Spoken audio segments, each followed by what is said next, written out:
Okay, so I thought it'd be kind of fun to do a video of Dallas and my love story. I feel like I've been doing this channel for a while, and Dallas has been such a huge key in doing this channel. Like, he's been doing probably about 70% of the work behind the scenes.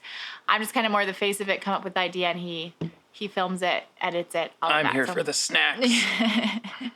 So what I want to do is in this video, it's going to be kind of how we met up to our wedding day. And then I want to do a part 2, so you can watch for that next week. That's more like after the wedding. They're so crunchy. Mm-hmm. It's going to be so, It's going to be I don't know if it's going to work. They're just going to torment us. Maybe we just have to, they're just there to look nice. To torment us. We'll eat them after. So, so part 2 is going to be from our wedding, and just what we have, I guess more the marriage part and the happily ever after. What does that look like for us too? So you can watch for the second part of that to come out next week. So I wanted to start off with how we first met. I thought it was interesting that we lived half an hour away from each other our whole life. We had family members that knew each other, used to live right beside each other. Like at our wedding day, they were skipping hugging each ahead. other. Yeah, when we get to our wedding day, it was really bizarre because we invited, you invited a bunch of people, I invited a bunch of people, and we got there and they all knew each other. Yeah. And we're like, oh, we used to be neighbors and used to babysit each other, and like all our relatives knew each other, or yeah. A bunch of them did, yeah. It was crazy. So that being said, we lived half an hour away from each other, and we didn't meet each other until we were in our 20s. And it started to be like that first year, people were saying, I remember for us anyways, we started to hear people saying, oh, you should meet the Lamamins, you should meet the Lamamins, and you guys have so much in common, that kind of thing, right? And so we started to hear that. We had no idea about you before that. And we knew a lot of the same friends. We're in a lot of the same circles, but just never actually had connected, right? Yeah, yeah. Never, I mean, we went to the same events. Yeah. We're at some of the same locations through school years. And somehow we had never noticed each other. And then we went to a homeschool family camp. And me and my dad were teaching a couple classes at the camp on, I don't even remember, on filmmaking. Yeah, you were doing a short film, and you were doing one, I think you did actually one on acting, and then you did one on filmmaking, and you made a short film to present at the talent show at the camp. Yeah, and you and your sisters showed up at all of our classes, right? Yeah. So me and my sisters had been kind of interested in a lot of the stuff that was happening with Christian film at that point, and we'd kind of been watching some different, I don't know, different people making Christian movies. We thought it'd be kind of fun. It was just kind of burgeoning at that point, like it was just starting to become a thing. So we thought it'd be fun to maybe go see if we could like help out on a Christian movie set sometime. And we were thinking we might have to go to the States for this. At the time, I had a photography studio, so I was really into like that, the portraits and all the lighting and editing my photos, all that kind of stuff, right? So you guys showed up, and here was this family, 30 minutes away from us. You guys were just getting ready to shoot your first feature film. And we had just made the commitment, me and my dad. We were going to shoot a feature film, get the first one out of its way, because the first one's always the worst. Yeah. And so we decided, okay, we're just going to commit. And the plan was it was just going to be me and my dad filming it, and we were going to find some volunteers to act. And it was going to be very, very bare bones. Basic, yeah. But we met you guys, and we kind of, through that weekend, we decided we wanted to help. And so basically, me and my sisters, we ended up volunteering on your first film set. Just like that. Our crew doubled. It was became a much more elaborate production. Yeah. But it was interesting because, like, I was doing photography, you were doing filmmaking, and so at the camp, as you were teaching classes, I remember coming up to you and asking you questions about, like, lighting, color correction, a bunch of different of those, because I was legitimately interested in that I worked in the same-ish field, right? You knew all the right questions to ask. I knew, yeah. And so we kind of hit it off that weekend pretty good, but like, we talked a lot. I remember it being funny because I remember it being that I was sitting around the campfire, and I was sitting with another girl, and I think I went and got ice cream, and then she went off and got ice cream or something. I don't know. She didn't come back, and then you came and sat down beside me, but you didn't say anything. You in your memory, it was like you went and sat with your family. I came and sat with my family, and I'm pretty sure you sat down beside me. No. I sat down with this other girl. I was talking, and then you came and sat down right beside me, and then you didn't talk to me. That's how I remember it. Anyways, so I asked you a few questions, and then you talked the rest of the afternoon about filmmaking, pretty much, is what I remember. But anyways, so we left that camp, and what was your thoughts that first weekend? No thoughts. So I think like one of the things at the family camp was cool is just that when we met there, I got to know your family, you got to know my family, and there were so many click things that were like, oh yeah, we did that too. Oh, we've done that too. We've done that too. Yeah, Me because too. it was a like, family camp. Yeah, you're right. Like our families were our whole hanging out family together. Our parents really were clicked. talking. You know, our siblings were talking. Yeah. Everybody was kind of doing everything together. So it was kind of a neat way to get to know somebody. Yeah. So I felt like I'd already knew you pretty well actually just on that weekend just because I knew like families and just very similar experiences. But then you were doing filmmaking and all of that. So I kind of went away from that weekend thinking like wondering to myself, is this the person God has for me? Because like I said, our families had just clicked. It was just like down the line, and then you were doing filmmaking, I was doing photography, and it was like I just felt like I was like I could help you, right? In your mission and what you were doing, and I just was like, my dad had always told us girls, work in the area you're interested in, and God will bring along somebody that's also interested in those things that you'll be working in those circles. So those are the people you'll find, right? And so in my mind, I was kind of like, maybe this is the person, just because I could see our missions clicking so strong right off at that first weekend. And then, and once again, one of those hindsight things, we learned later that there was quite a number of people, I think, at the camp who started scheming almost instantly. Like one point Our first conversation. we were walking. Yeah, we like after like during our first conversation, we were walking to the chapel, finishing it off, and there was people, a specific girl behind us talking to her mom, and she was like, "Mom, this could work." Right? People were getting excited about how it could work. I was oblivious.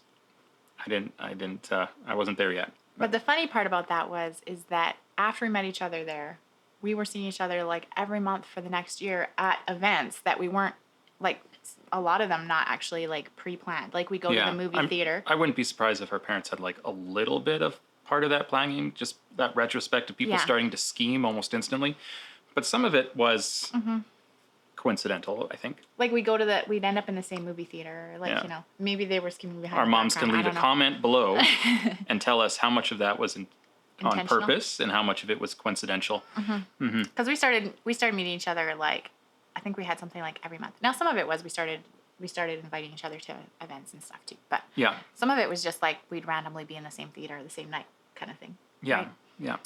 Yeah. So we got to know each other quite well that first year. But one of the things that really helped us get to know each other is you guys started your first feature film that like a couple months after.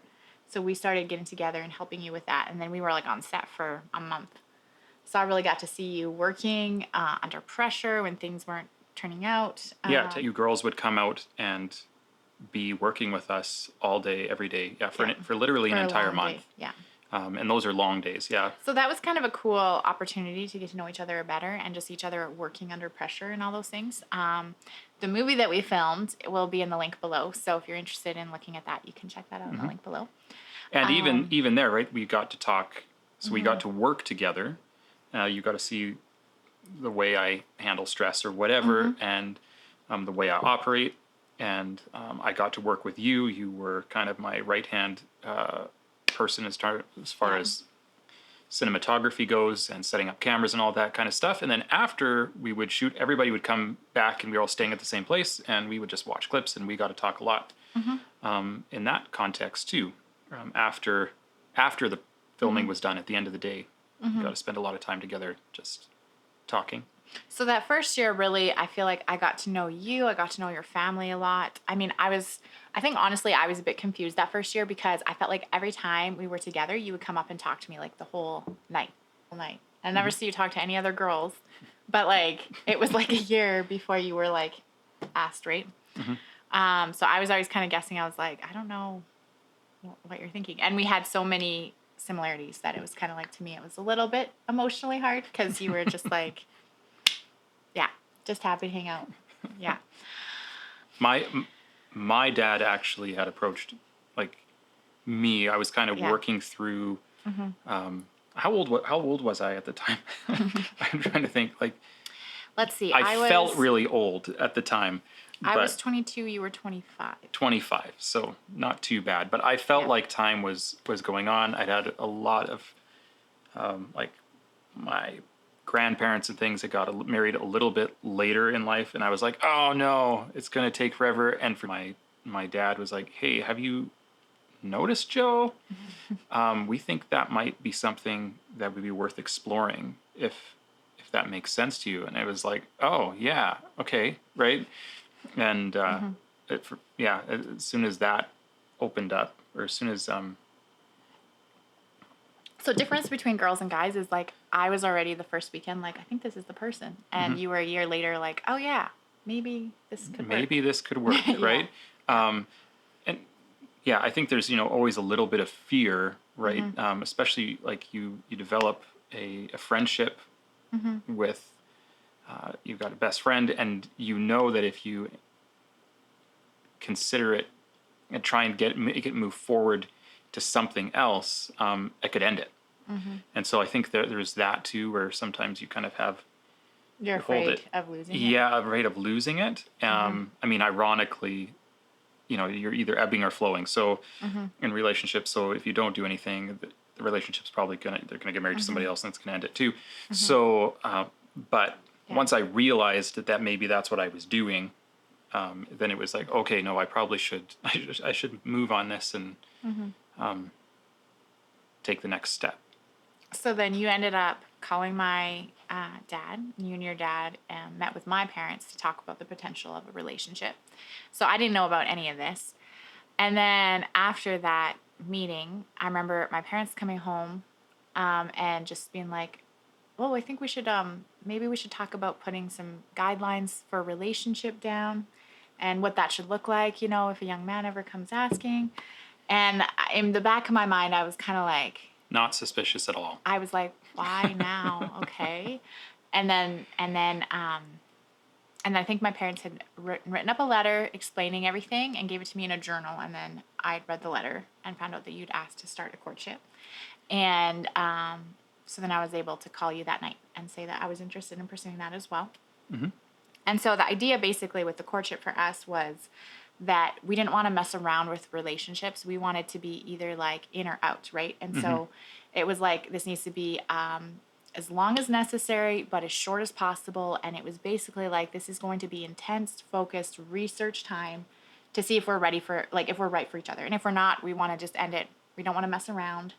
Basically just pulled up a whole bunch of different questions, research questions, everything to go through. And the first things was like really going through deal breakers. So I remember, I think it was probably the first or second time that we had met after we agreed to be in this relationship was I was already asking you questions about like family and kids, and like to me those were deal breakers. So I was like, if you're not on these, then I want to know right away. So it got like deep really fast. Yeah, no, I mean, that was the first time that we got together after I had asked to start a relationship.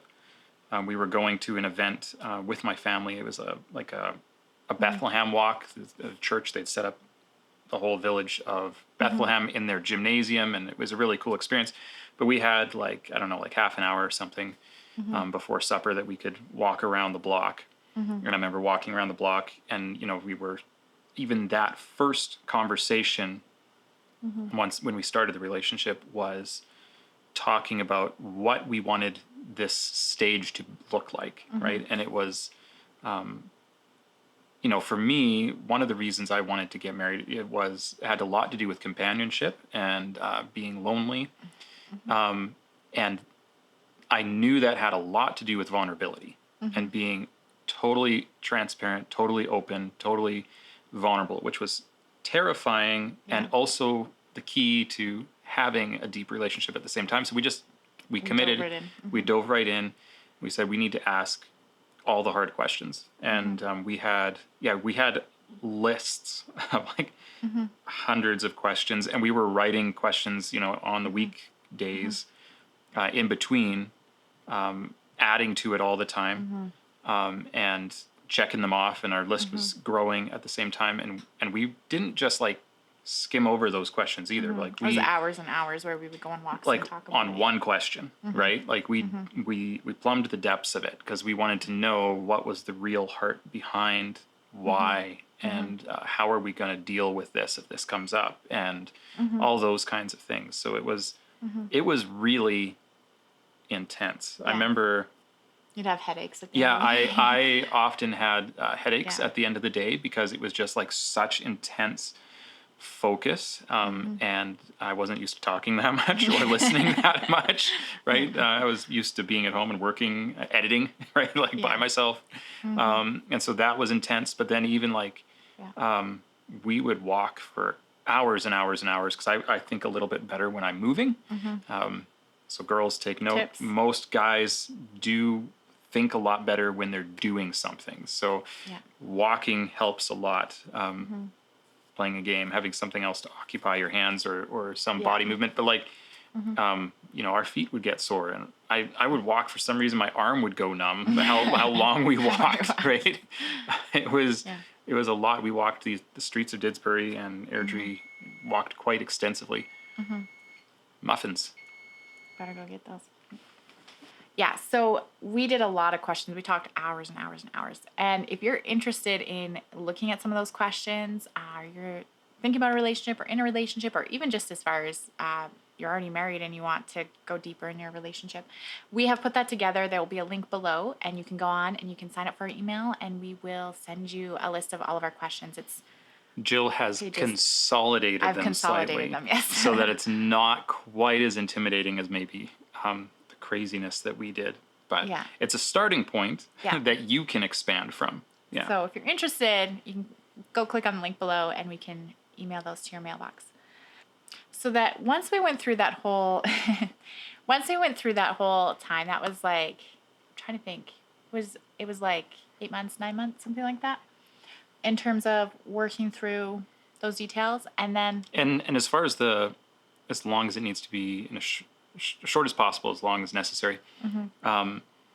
That was that was longer than we would have ideally liked it, and part of that was because of work, and that was definitely even one of the reasons that had been a kind of a mental block to me even thinking about a relationship was that I was in a place where like we were making movies, but we weren't making money yet. Like we were still trying to figure out business, and things just were not taking off, and so it was a very difficult stage actually. Once, especially towards those latter months, because we were pretty confident, but we didn't want to get too emotionally involved, because then it would make it even harder to wait. And but we couldn't quite figure it out. We couldn't quite figure out how, if we got married, we wouldn't end up on the street and starve to death. Right? So, yeah, and that's a pretty important consideration. yeah. So once you're finally like, okay, we can, you proposed. And then we were basically like, once you proposed, it was like, how can we have as short of an engagement as possible? We knew we wanted to get married. Let's make this short. So it was 3 months. The only reason it's 3 months is because we couldn't do it earlier. Our original family. dates that we wanted was 2 months. 2 months, yeah. And all the dates that we wanted were taken. So it basically meant every weekend was taken. So we had to do 3 months out, right? Yeah. But that was okay because really, as far as the wedding, the idea was very simple. You had this idea that you really wanted to do, like you'd seen like kind of a stand-up reception at one point that was more like hors d'oeuvres and stuff like that. The first wedding I ever shot as a videographer, and the first wedding that I ever actually really remember enjoying going to, and then now they had this stand-up reception that was just like this fantastic party, and I remember going, I want that. Yeah. And that was actually one of those things that I remember my mom saying, whoever I marry is going to have to give a little on the, like, on the wedding, be unique, because I had these ideas more so than I think most guys do. She knew of you kind were of like unique about it, yeah. I was like, I want a wedding that I'm actually going to like, and which I didn't. And I don't like your average wedding, so. And I was totally there too. Like I wanted something really simple that was really thinking about the guests a lot in terms of how we planned it. We constrained ourselves, or believed we were on a really tight budget, and then we had certain ideas about how much work we wanted other people to be doing, which was Yes. like we wanted as minimal work for other people as possible. We had ideas about the messages we wanted communicated through the wedding, so it was a fairly unique wedding from ceremony all the way to reception. Like we had our dads married us, our family stood up with us. Yeah. Just how we walked down the aisle. So like it was literally like we were like 1:00 was the ceremony. We had an hour stand-up dessert reception. People could visit, and then everybody came back into the sanctuary, and we had like an hour program. I think it was, so everybody could see really well. It was on the stage, and then we visited for a little bit. We took down decorations, and I think everybody was out of there at 5. So literally like 4 hours from start to finish, everybody was out of there.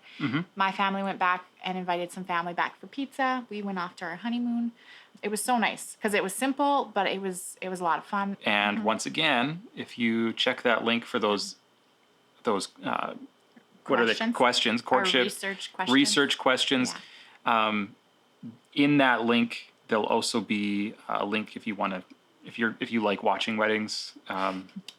Our wedding ceremony is in there, linked, and some montages and things, videos for the day and the reception stuff. If you want to get a flavor of what we did there, you can find that there too. Yeah. So we left 5:00 after our honeymoon. It was a blizzard day, so like the highway was closed. So like half the people didn't make it to our wedding. And That's stuff. right. Yeah. Like I think the day before was probably positive 15 degrees Celsius, sunny. Probably still had some green grass. Yeah. The blizzard came the day of. Yeah. Next day, blizzard, highways closed, people couldn't Yeah. travel. They were only letting ambulances through, kind of stuff. I was watching out the window. I was like, please be at least 10 people here just to see the wedding. I was worried I wasn't going to be able to get you there. almost didn't think you were We gonna almost get didn't there. make it, Yeah. which would have been inconvenient for the wedding. Yeah. That would have been a little. I mean, I was starting to feel like as long as we just get married and there's like 10 witnesses here or something. But then like Enjoying going being out to married. our honeymoon, I think that was like, for me, that was like such a good call, is that we just went to a simple like cabin in the woods, wood burning stove, super cute, and No installation. No installation. It was just a wood burning stove. Wood-burning No stove. installation. Heated the house. Negative 30. But it was great because we were so exhausted coming up to the wedding that it was good to just get time away and to be able to sleep Yeah. and get rested up. Because Have nothing to do. Literally nothing to do. Because we were literally right? we were working on trying to build our suite before the wedding. We were working on wedding plans. I was doing Christmas photos coming up for my photography studio, and you and your dad were working to film the next feature films like a month and a half out after we got married. So it was like crazy intense schedule beforehand, right? But we knew that we needed to get married in order, like it was just like we need to be able to do life together, and we knew that we wanted to, so it was just time to commit. We knew it was going to be hard, but we needed to commit. If I close my eyes and think about us, I can see the person I know I should be. 'Cause honestly, I don't have no time to waste. Hit the like button, subscribe below. Oh, oh.